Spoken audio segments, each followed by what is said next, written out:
हरे कृष्णा। सभी भक्तों का हार्दिक स्वागत है। हम लोगों ने कल 8वें अध्याय में पढ़ा कि किस प्रकार परीक्षित महाराज अनेक अनेक प्रश्न करते हैं। तो इस नए अध्याय के प्रारंभ में हम देखेंगे कि इस प्रकार सुखदेव गोस्वामी परीक्षित महाराज के सभी प्रश्नों का क्रम अनुसार सब ज्ञान प्रदान करते हैं।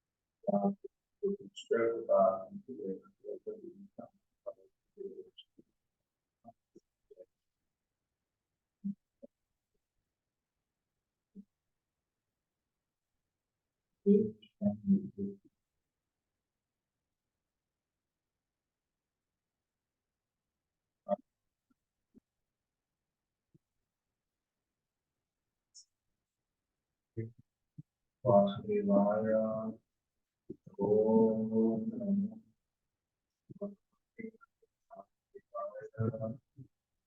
नमो भगवते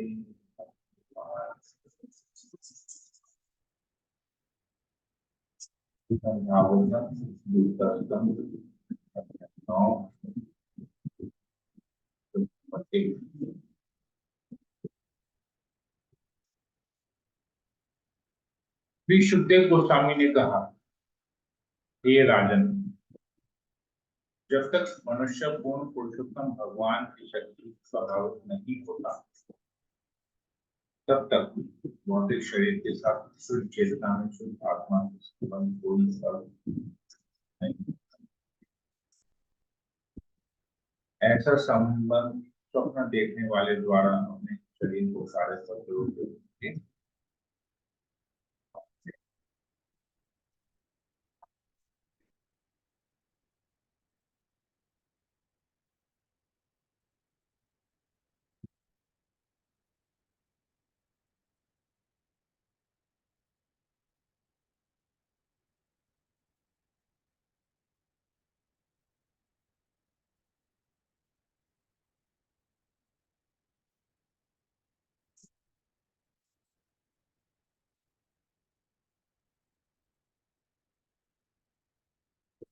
मेरा आवाज आ रहा है आप लोगों को?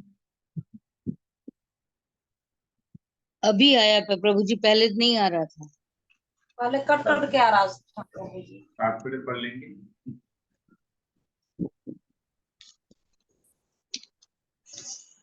प्रभु जी कौन सा चैप्टर का है? कल कौन सा चैप्टर 9 कंप्लीट हुआ चैप्टर। था?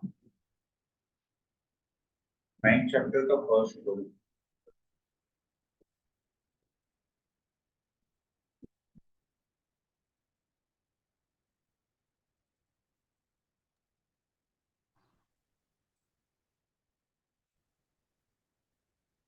9 चैप्टर फिर आवाज नहीं। फर्स्ट फ्लोर उसका तात्पर्य।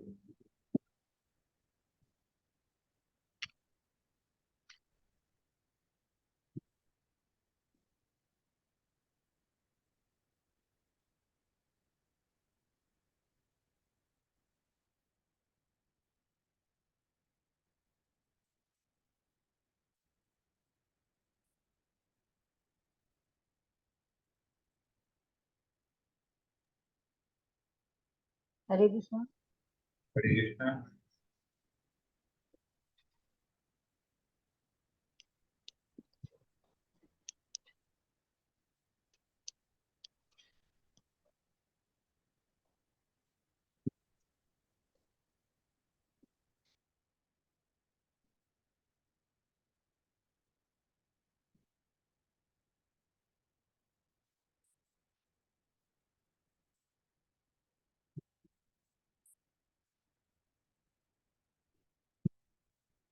तात्पर्य में रूपा जी लिखते हैं, महाराज परीक्षित ने के इस प्रश्न का कि भौतिक देह तथा मन से पृथक होते हुए भी जीवात्मा ने किस प्रकार भौतिक जीवन प्रारंभ किया।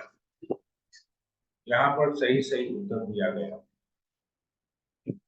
आत्मा जीवन के भौतिक बोध से पृथक है, क्योंकि भगवान की बहिरंगा शक्ति, जिसे आत्मा माया कहते हैं, उसके द्वारा प्रभावित होने से वे ऐसे भौतिक बोध में लीन रहता है। इसकी व्याख्या प्रथम अध्याय में व्यास देव द्वारा भगवान के साक्षात्कार की बहिरंगा शक्ति के प्रसंग पहले ही की जा चुकी है। बहिरंगा शक्ति का नियंत्रण भगवान द्वारा होता है और जीवात्माएं भगवान की इच्छा द्वारा इस बहिरंगा शक्ति से संबंधित होते हैं। अपनी शुद्ध अवस्था में यद्यपि जीवात्मा नितांत सचेत रहता है, भगवान की बहिरंगा शक्ति द्वारा प्रभावित होने से वह भगवान की इच्छा के अधीन रहता है। भगवद गीता 15:15 में भी इस तथ्य की पुष्टि की गई है। भगवान प्रत्येक जीवात्मा के हृदय में स्थित हैं और जीवात्मा की सारी चेतना तथा विस्मृति भगवान द्वारा प्रभावित। अब जो दूसरा प्रश्न उठता है वह यह है कि भगवान जीवात्मा की चेतना तथा विस्मृति को इस प्रकार क्यों प्रभावित करते हैं। उसका उत्तर यह है कि भगवान की यह इच्छा है कि प्रत्येक जीवात्मा भगवान के अंश शुद्ध चेतना में रहे और भगवान की प्रेमा भक्ति में लगे रहे, क्योंकि वह स्वभावतः इसलिए बना है। किंतु जीवात्मा अंशतः स्वतंत्र भी है, अतः वह भगवान की सेवा करना नहीं भी जा सकता, भगवान की तरह स्वतंत्र रहने का प्रयास कर सकता है। समस्त अभक्त जीवात्माएं भगवान के ही समान शक्तिमान बनना चाहती, यद्यपि वे इस योग्य नहीं। भगवान की इच्छा से वे मोहग्रस्त रहती हैं, क्योंकि वे उनके समान बनना चाहती, उनके समान बनना चाहती। जैसे कोई व्यक्ति आवश्यक पात्रता के बिना राजा बनना चाहिए, उसी प्रकार जब जीवात्मा स्वयं भगवान बनना चाहता है तो वह स्वप्न अवस्था को प्राप्त होता है, जिसमें वह अपने को राजा मानता है। अतः जीवात्मा की पहली पाप इच्छा है कि वे भगवान बन जाए। फलस्वरूप भगवान की इच्छा होती है कि जीवात्मा अपने वास्तविक जीवन को भूलकर स्वप्न को करने लगे, जहाँ वह अपने को भगवान माने। बालक अपनी माता से चांद लेने के लिए हट करता है और माता उसका रोना बंद कराने के लिए उसे दर्पण दे देती है, जिससे वह चंद्रमा के प्रतिबिंब को देख सके।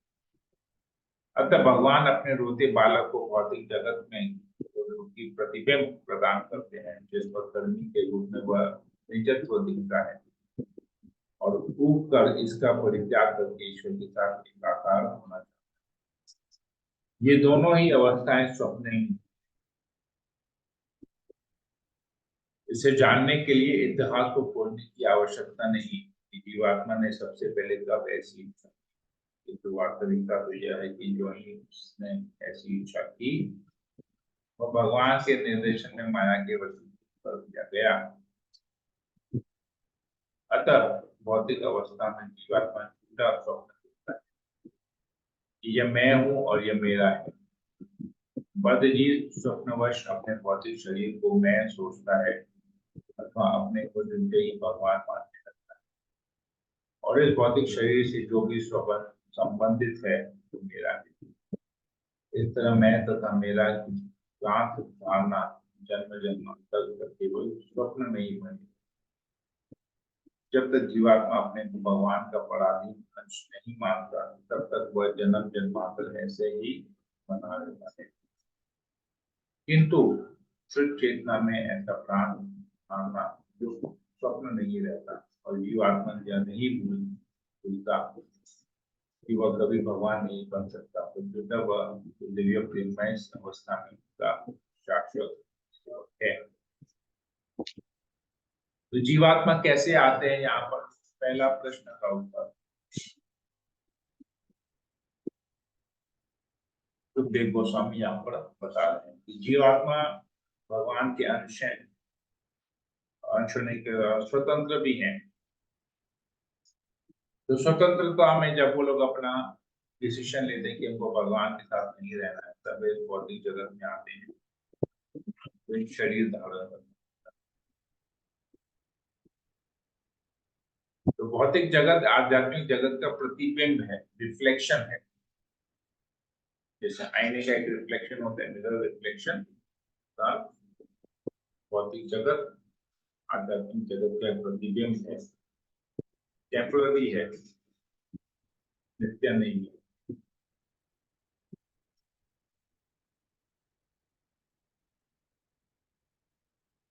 परंतु हमको लगता है कि यहाँ पर बहुत सारी चीजें जो है वो नित्य है, नहीं, परिवर्तनशील है।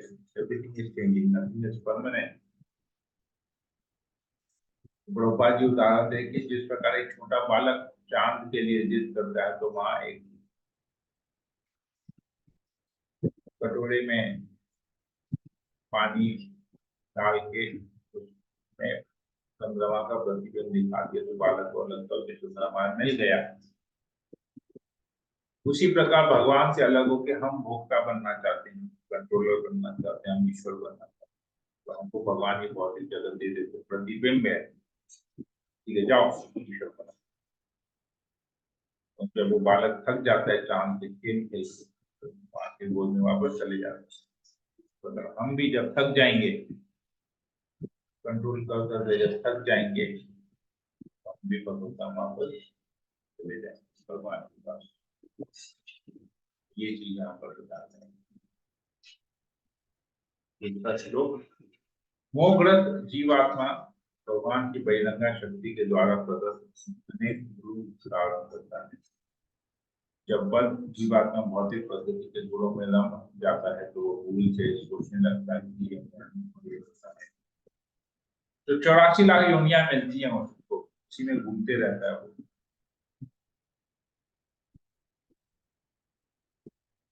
एक रूप मिलता है, भौतिक शरीर मिलता है। रूप का मतलब एक भौतिक शरीर, भौतिक शरीर प्राप्त होता है, और वो शरीर से संबंधित कार्यों में रम जाता है, फिर शरीर के लिए कार्य करना प्रारंभ होता है। जो ही शरीर के लेवल पे आता है, देहात्म बुद्धि में आता है, तो बोलता है ये मेरा है, ये मैं हूं और ये मेरा है।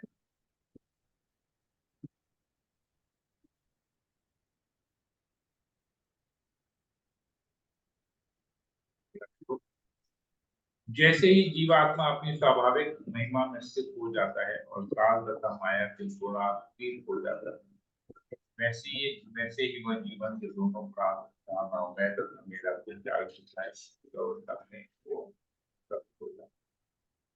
तो जो शुद्ध भक्त बन जाता है, जिस चेतना शुद्ध हो जाती है, जो ये पूर्ण रूप से जान जाता है कि मैं भगवान का सेवक, केवल स्वरूप कृष्ण दास, तो वो ये मैं और मेरा जो देहात्म बुद्धि है, जो भ्रांत धारणा है, उससे वो मुक्त हो जाता है, त्रिगुणातीत हो जाता है, तीन गुणों को ऊपर ले।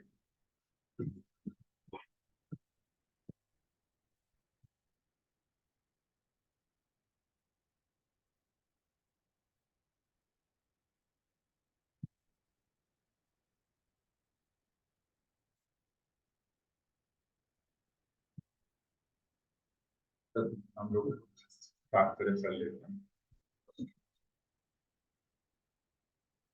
मैं तथा मेरा जीवन के ये दो भाव, दो श्रेणियों के मनुष्य, निम्न अवस्था में मेरा भाव प्रमुख रहता है और उच्चतर अवस्था में मैं का भाव।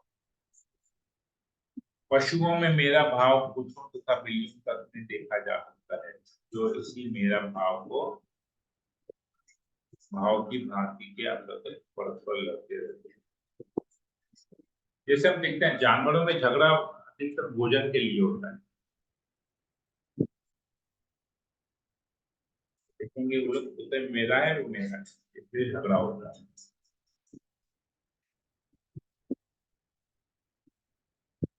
मानव जीवन की निम्न अवस्थाओं में भी यही भाव, यह मेरा शरीर है, या मेरा परिवार है, या मेरी जाति है, या मेरा राष्ट्र है, या मेरा देश है, इत्यादि रूपों में होता है।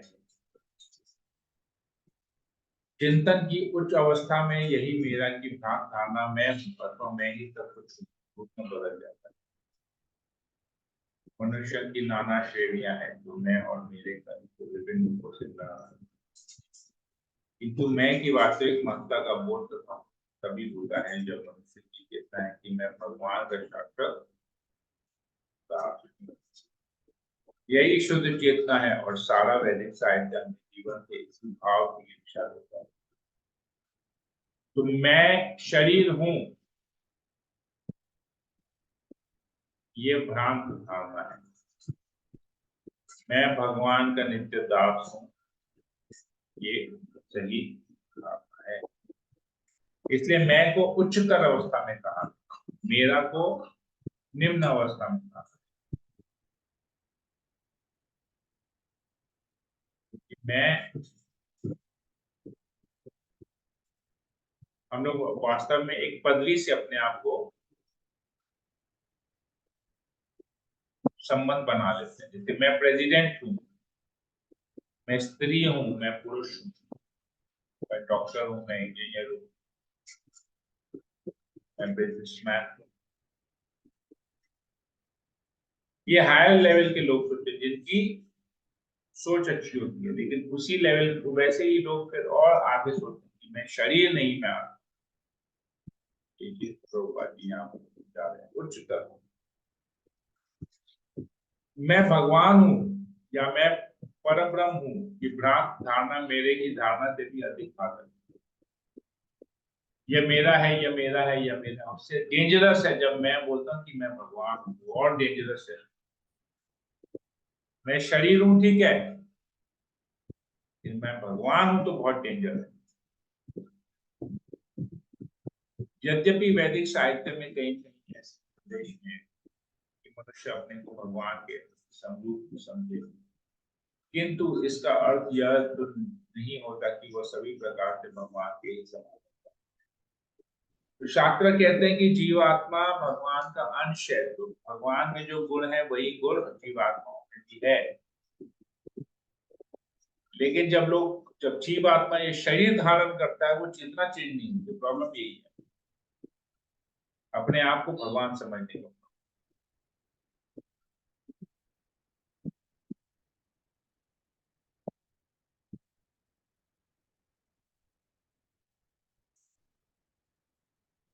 भगवान जैसे गुण होना, परमात्मा का अंश होना, आत्मा जो परमात्मा का अंश है, तो गुण तो आ जाते हैं परमात्मा के, परंतु भूल जाते हैं कि परमात्मा के जो गुण है वो असीमित है, अनलिमिटेड है, उनकी कोई सीमा नहीं। परंतु हमारे गुणों की सीमा है, लिमिटेड है।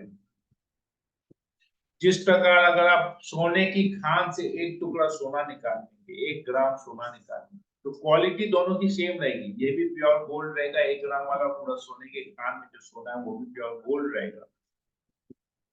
परंतु खान के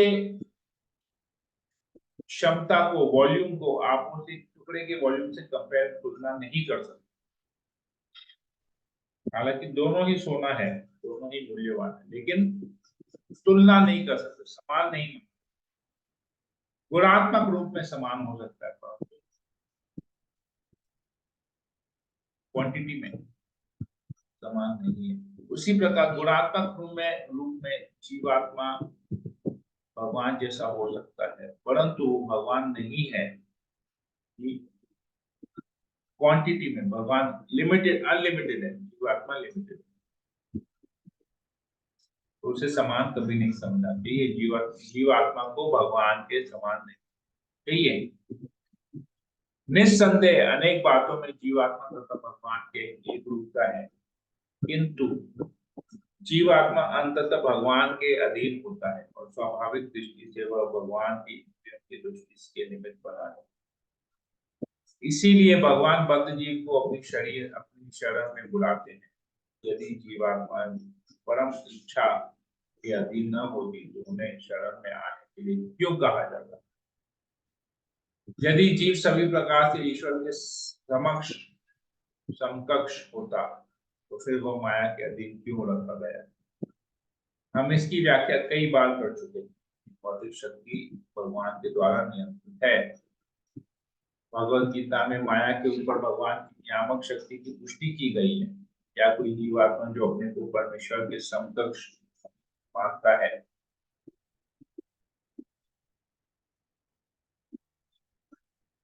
माया को वश में कर सकता है? मूर्ख में जवाब देगा कि भविष्य में वह कर सकता है। यदि यह मान लिया जाए कि भविष्य में वे ऐसा कर सकेंगे तो फिर अभी माया के वश में। भगवत गीता का कथन है कि परमेश्वर की शरण में चार करके मनुष्य माया के वश से मुक्त हो चुका है, किंतु यदि वह समर्पण नहीं करता तो फिर जीवात्मा माया को कभी भी पार नहीं पा सकता। अतः मनुष्य को चाहिए कि भक्ति के अभ्यास से अथवा भगवान की दिव्य प्रेमा भक्ति में दृढ़ता से स्थित रहकर मैं की भ्रांति को त्यागे। बिना किसी काम धंधे या नौकरी के गरीब मनुष्य जीवन में अनेक कष्टों का रहता है, किंतु सौभाग्यवश यदि उसे सरकारी नौकरी मिल जाती है तो वह तुरंत सुखी हो जाता है। सभी शक्तियों के नियामक भगवान की विशेषता के कोई लाभ नहीं है, किंतु मनुष्य को चाहिए वह अपने को भगवान के शाश्वत दास मानते हुए अपनी स्वाभाविक महिमा को प्राप्त करे। बद्ध जीवन में जीवात्मा माया का दास रहता है, मुक्त अवस्था में वह भगवान का सिंचन दास है। भगवान की सेवा करने के लिए आवश्यक है कि प्रकृति के गुणों में से अप्रभावित रहा जाए। जब तक मनुष्य मनोरथों का दास है वह मैं तथा मेरे के रूप में तो सेवा तो करनी है। प्रभुपाद कहते हैं या तो माया की सेवा करो या भगवान की सेवा तो करनी। दास तो हमको बनते ही रहना है, या अपने इंद्रियों की सेवा करे, माया की सेवा करे या फिर भगवान की सेवा करे। हमें डिसाइड क्या करना। परम सत्य माया की शक्ति के द्वारा उस शक्ति का नियंत्रण है। तो माया शक्ति भगवान को कभी स्पर्श नहीं, भगवान कंट्रोलर है। आपेक्षिक सत्य माया से आवृत हो सकते हैं, जब परम सत्य का साक्षात्कार कर रहा होता है तो सर्वोत्तम उद्देश्य जिस तरह सूर्य के समक्ष देखने पर सिर के ऊपर आकाश में सूर्य प्रकाश से दूर रहता है, जब वह दृश्य आकाश में इसी प्रकार जब मनुष्य परमेश्वर के समक्ष होता है तो उसके सारे मोहना हो जाते हैं, और जो के समक्ष नहीं होता वो माया के रहता है। तो भगवद गीता में विषय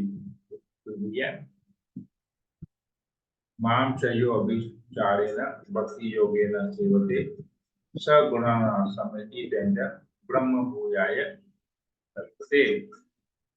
मनुष्य को चाहिए कि निष्ठापूर्वक भगवान का पूजन, भगवान की महिमा का गायन सुपात्र से, न कि पेशेवर मनुष्य से भागवत से, सुपात्र से श्रीमद् भागवत का श्रवण तथा शुद्ध भक्तों की संगति करके इस प्रकार भक्ति जो विज्ञान की गंभीरता से ग्रहण करे। उसे मैं या मेरा की भ्रांतियों से गुमराह नहीं होना चाहिए। कर्मियों को मेरा भाव प्रिय है, तो ज्ञानियों को मैं भाव, और ये दोनों ही माया के बंधन से मुक्त होने के योग्य नहीं है। श्रीमद् भागवत तथा मुख्यतः भागवत गीता ये दोनों मनुष्य को मैं तथा मेरा की प्राप्ति जो वाणी और श्री व्यासदेव के इन दोनों को पतित आत्माओं की मुक्ति के लिए ही लिखा है। जीवात्मा को ऐसी दिव्य स्थिति में रहना चाहिए जहाँ काल तथा माया का वश चले। बद्ध जीवन में जीवात्मा को भूत, वर्तमान तथा भविष्य काल के सपनों द्वारा प्रभावित करना पड़ता है। चिंतन ज्ञान के अनुशीलन द्वारा अहंकार को करके भविष्य चिंतन द्वारा वासुदेव या परमेश्वर बनकर काल पर विजय पाना चाहिए। किंतु यह विधि परिपूर्ण नहीं है। सही विधि तो यही है भगवान वासुदेव को और ज्ञान के अनुशीलन परम भगवान की शरण में जाए वे ये हर वस्तु के दोष हैं। केवल इसी भाव में मैं तथा मेरा की शांति में सकता है। श्रीमद् भागवत तथा भगवद गीता दोनों ही इसकी पुष्टि करते हैं। श्री व्यासदेव ने अपने महान ग्रंथ श्रीमद् भागवत द्वारा मोग्रत जीवात्माओं के लिए आत्म तत्व तथा भक्ति योग बुद्धि के विशिष्ट योगदान किया है। बद्धजीव तो मैं और मेरा भ्रांत धारणा से निकलने का एक ही उपाय है, भगवद गीता और भागवतम का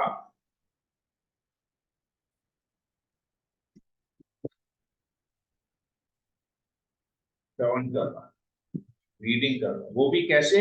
शुद्ध भक्तों के मुख, शुद्ध भक्तों के संग में रह के करना। तभी हम मैं और मेरा की भ्रांत धारणा से छूट, प्रोफेशनल से नहीं, तो है सुपात्र है हमको।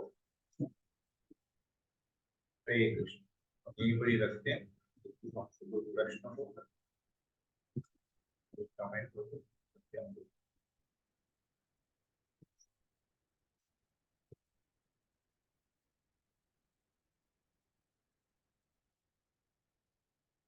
किसी को कुछ पूछना है? हरे कृष्णा प्रभु जी, धन्यवाद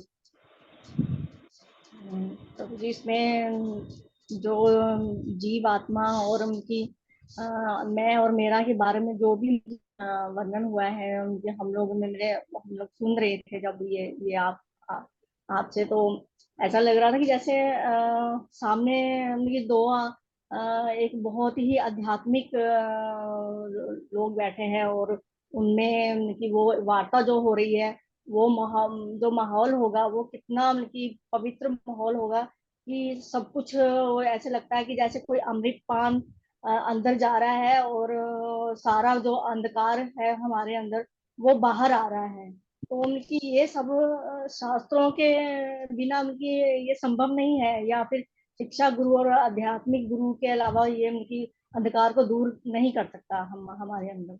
तो इतना अच्छा मतलब कि सुनते सुनते सुनते ऐसा लग रहा था कि जैसे हमारे अंदर से भी वो अंधकार धीरे धीरे धीरे बाहर आ रहा है, जैसे जैसे हम लोग आगे बढ़ रहे हैं। तो वो वहां का मतलब कि वर्णन सोच के भी हम लोगों को ऐसा लगता है कि वाकई कि वहां पे क्या माहौल होगा, कैसा होगा।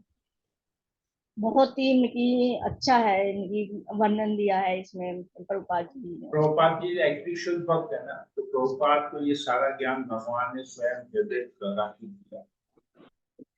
जब भी प्रभुपाद लिखते थे वो भगवान की प्रेरणा से लिखते थे, भगवान स्वयं प्रकाशित करते थे। इसीलिए जब हम उन प्रभुपाद के पर्पस को पढ़ते हैं तो हमारा शुद्धिकरण होता है।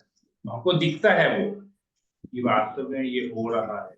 प्रभुपाद के शुद्ध प्योर डिवोटी का ये पावर है, वो यथारूप में उसको प्रस्तुत करता है। पावर है कि उसमें कितना अच्छा दिया हुआ है कि वो जैसे सूरज की रोशनी पड़ती है तो वो कैसे अंधकार दूर होता है, तो ऐसे ही उनकी भगवान के आगे जब हम लोग आते हैं तो हमारा अंधकार कैसे दूर होता है, वो कितना अच्छा एग्जाम्पल दिया है। वो हम लोग मतलब महसूस भी करते हैं कि जैसे जैसे हमारे अंदर ज्ञान जाता है, या फिर भक्त का संग होता है, गुरु का संग होता है, तो हमारे अंदर से भी वो अंधकार कैसे धीरे धीरे धीरे दूर होता है। तो कितने अच्छे एग्जाम्पल से मतलब बताया गया है इसमें कि कोई महाराज जी ने इतने अच्छे से सोच कर मतलब कि ये लिखा होगा कि सामने वाला मतलब कि उसके जीवन में ऐसे उतर जाए कि फिर वो इंसान फिर कहीं भटकेगा नहीं। हरे कृष्णा। और कुछ पूछना है या कुछ बोलना है?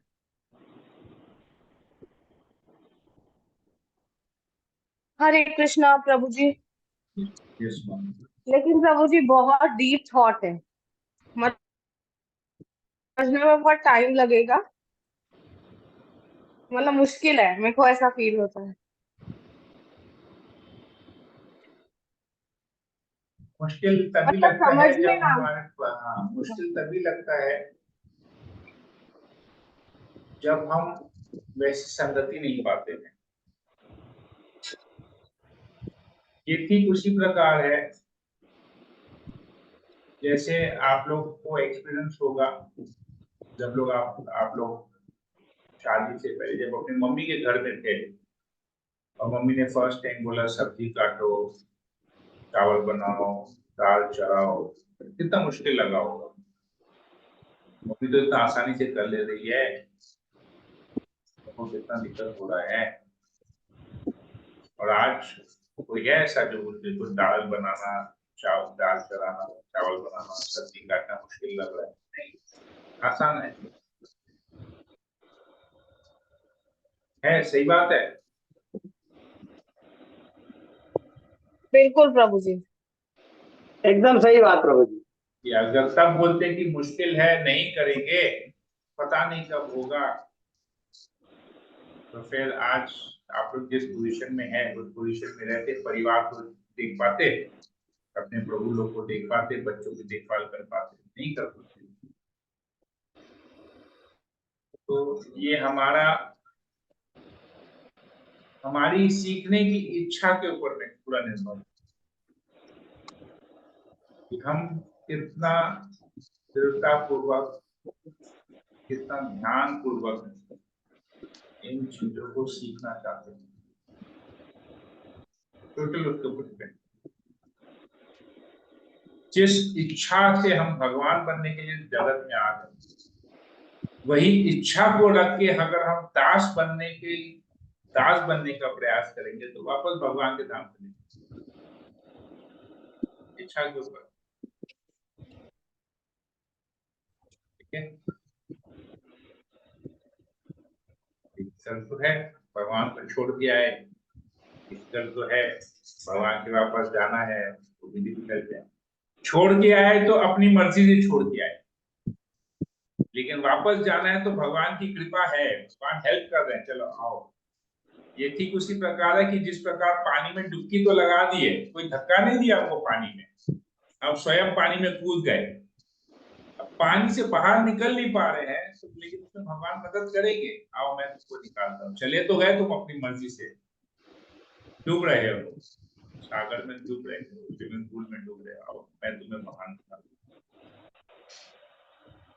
भगवान की कृपा मिलती है, निकल नहीं पाएंगे अपने आप घुस तो गए, अपने आप निकल नहीं पाएंगे। निकलने के लिए भगवान, अपना तो प्रयास जरूरी है, भगवान सहायता करेंगे।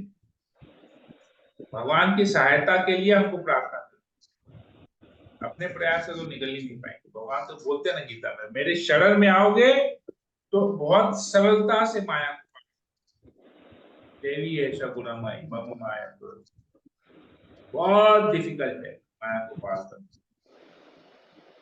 माम एवं प्रपद्यन्ते माया में काम करते, जो मेरे शरण में आता है तुरंत पार कर जाता।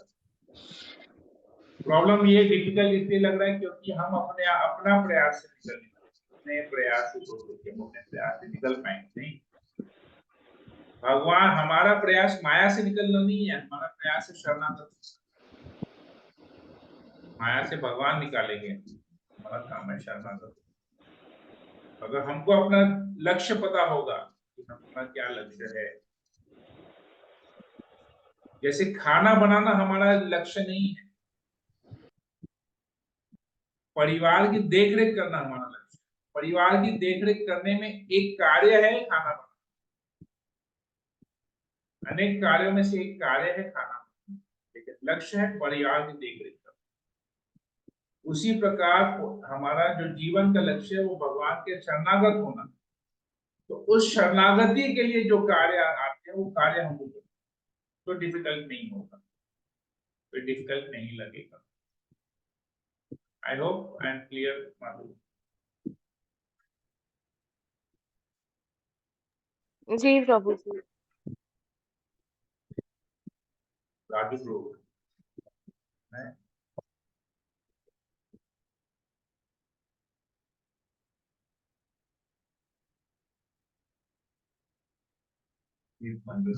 हरे कृष्णा प्रभु जी।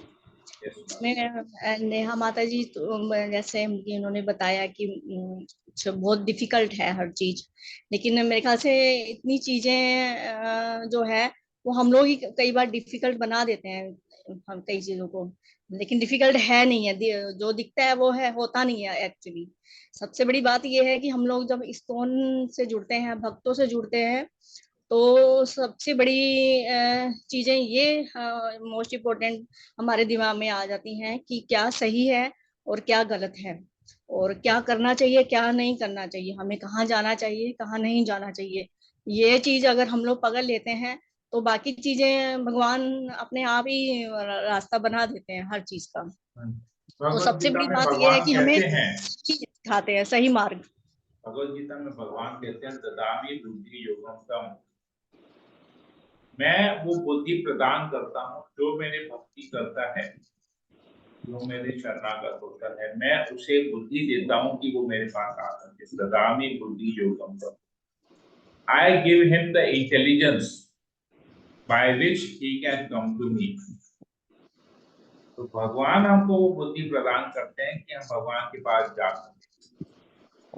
अगर हमको जाना ही नहीं है भगवान के पास, तो फिर हमको, तो हम बुद्धि को प्रदान करें। ये आप लोगों को, चलिए इसको एक भौतिक जगत के एग्जाम्पल से भी समझाता हूँ आपको। बुद्धि एक्चुअली हम लोग का बहुत सीमित है, तो इससे हम लोग को वैसे एग्जाम्पल यूज करने पड़ते हैं। जैसे गूगल मैप है, सब लोगों को कोई ना कोई एक्सपीरियंस हुआ होगा गूगल मैप यूज करने का। गूगल मैप में आप अगर कोई डेस्टिनेशन डालते हैं, भाई हमको यहाँ से यहाँ जाना है, और जब अपना जर्नी स्टार्ट करता है तो फिर गूगल मैप गाइड करता है, भाई यहाँ से सीधा 1 किलोमीटर जाओ, फिर आएगा, फिर जाएगा, फिर आने वाले 100 मीटर में लेफ्ट टर्न करो, फिर एक गोल चक्कर आएगा, वहां से सेकंड एग्जिट में निकल जाओ, करते करते your destination is on the right, बता देता है आपका लक्ष्य, आप पहुंच गए। क्यों? गूगल मैप को क्या जरूरत है इतना गाइड? क्योंकि आपने गूगल मैप से सहायता लिया, इसीलिए वो गूगल ने आपको सहायता किया, आपको डायरेक्शन बताया, जहां जहां लेफ्ट राइट टर्न करना था, जहां सीधा जाना था, जहां पहुंचना था, सबके बारे में आपको इंफॉर्मेशन दिया। अब वही चीज अगर आप गूगल मैप को ऑन नहीं करते हैं और अपने प्रयास से उस जगह पे जाना चाहते हैं, तो क्या कोई हेल्प आपको मिलेगा? नहीं मिलेगा। इसी प्रकार जब हम भगवान के पास जाना चाहते हैं तो हमको भगवान की कृपा की याचना करनी चाहिए। जैसे गूगल मैप गाइड करता है, वैसे भगवान आपको गाइड करेंगे, तो कि अब ये करो, अब ऐसे करो, वैसे करो। तो वही ददामि बुद्धि योगम, तो भगवान आपको बुद्धि प्रोवाइड करते हैं।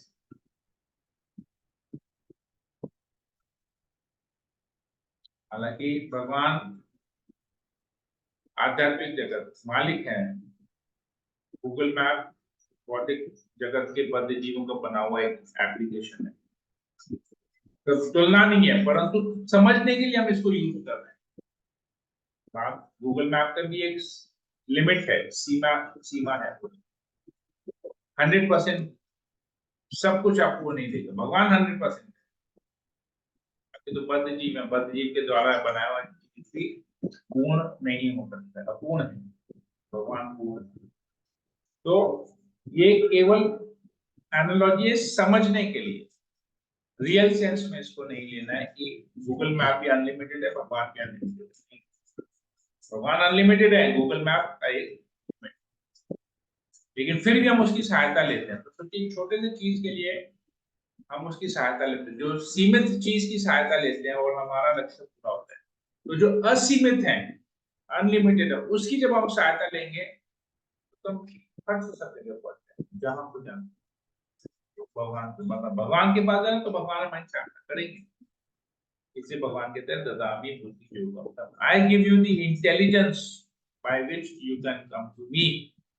अपने पास बुलाने के लिए भगवान आपको गाइड करेंगे, भगवान आपको बुद्धि देंगे। राइट? क्लियर हो गया अभी? और जी थोड़ा सा बिल्कुल सही काम प्रभु जी। एक चीज ये तो बेनिफिट मिला ही है हम लोग को सही गलत का, लेकिन ये और भी बेनिफिट मुझे समझ में आ रहा है, शायद मुझे और किसी को आया आया होगा कि नहीं, पर मुझे एक चीज और फील हुई है कि जैसे जैसे हम लोग भक्ति करते हैं, जैसे जैसे ज्ञान बढ़ता है हम लोग का, ऐसे कुछ चीजें जो हमारे चीजें आसपास गलत होती हैं या फिर कुछ गलत लोग होते हैं, वो चीजें भी मतलब कि धीरे धीरे वो दूर कर देते हैं, भगवान उनको दूर करते हैं जो हमारे लिए सही नहीं है। तो ये चीज भी मैंने फील की है बहुत, ये कि राधा आज रानी की की कृपा है। राधा रानी की कृपा होती है। जब हम भक्ति करते हैं तो सारे नेगेटिविटी को राधा रानी अपनी क्योंकि मैंने कृपा से हटा एक बार देती भी कि जब भगवान ऐसे गलत चीजों को आपसे दूर कर देते हैं जो आपकी भक्ति में बाधा होती है, या फिर कुछ गलत चीजें होती है आपके लिए, उनको वो आपसे दूर कर देते हैं। तो ये चीजें भी फील हुई हैं मुझे, ये सब चीजें, क्योंकि कुछ ऐसी चीजें हैं जो मैंने मेरी लाइफ में आसपास थी जो जो अब नहीं है। तो बहुत चीजों का बेनिफिट है, ऐसा नहीं है कि बेनिफिट ही बेनिफिट है, लॉस कोई है ही हम्म, बेनिफिट। कि ये हम लोग फील करें तो ही हम लोग को समझ में आता है। अगर हम लोग कहें कि नहीं आसपास कुछ नहीं है, तो वो नहीं होता है। कई बार तो प्रभु जी ऐसी होता है कि मैं जब आरती करती हूँ तो सामने जो की तस्वीर है राधा जी की और कृष्णा जी की, तो उनमें जो उनका जो दुपट्टा है और राधा जी का जो दुपट्टा है हाथ के ऊपर टंगा हुआ है, मैं आरती करते करते मुझे ऐसे कई बार फील होता है कि वो हिल रहा है। मैं जब वो मोर पंख की सेवा करती हूँ तो उसमें भी मुझे कई बार ऐसे फील होता है, मेरी आंखें ऐसे देखती हैं कि वो बहुत हल्के से उठ रहा है और बैठ रहा है। तो मैं कई बार एकदम से ध्यान से देखती हूँ, तो फिर थोड़ी देर बाद फिर वो नहीं दिखता मुझे, तो लेकिन ऐसा फील होता है मुझे कई बार कि हाँ उनके कपड़े हिल रहे हैं, दिव्य या दृष्टि तो जिनकी भगवान ऐसा की दिल कृपा हमारा से कहता है कि हाँ मिलती ऐसा है, हो शायद। right, वैसी प्रोग्रेशन को। और किसी को कुछ पूछना है या कुछ बोलना है? हरे कृष्णा प्रभु जी, कल नरसिंह जयंती है ना प्रभु जी, नरसिंह देव। दशमी है कल, 22 तारीख कल है। हाँ हाँ तो कल है नरसिंह चतुर्थी। कल फास्टिंग उसमें रहेगा। फास्टिंग का कल। फास्टिंग शाम को 5 बजे तक, 5 बजे के बाद खा सकते अच्छा। हैं। एकादशी खाना है कल। हाँ एकादशी का ही फलाहार होगा ना। एकादशी को और 5 बजे के बाद जो रखना चाहते हैं रख सकते हैं। हरे कृष्णा। ठीक है, और इसमें कुछ आप पूछना है किसी को? वो चीज बताई थी कि जो माला रहती है वो हम लोग जो भी करते हैं, माला जितनी भी करते हैं वो हम लोग भगवान नरसिंह देव को समर्पित करते हैं। तो जिस दिन से कर आपने सकते बोला हैं, वो, राइट, कर सकते हाँ हैं। वो हमेशा वो मैं करती हूँ। और कुछ पूछना है किसी को? हरे कृष्णा। ठीक है। हरे कृष्णा हरे कृष्णा कृष्ण कृष्ण हरे राम राम राम राम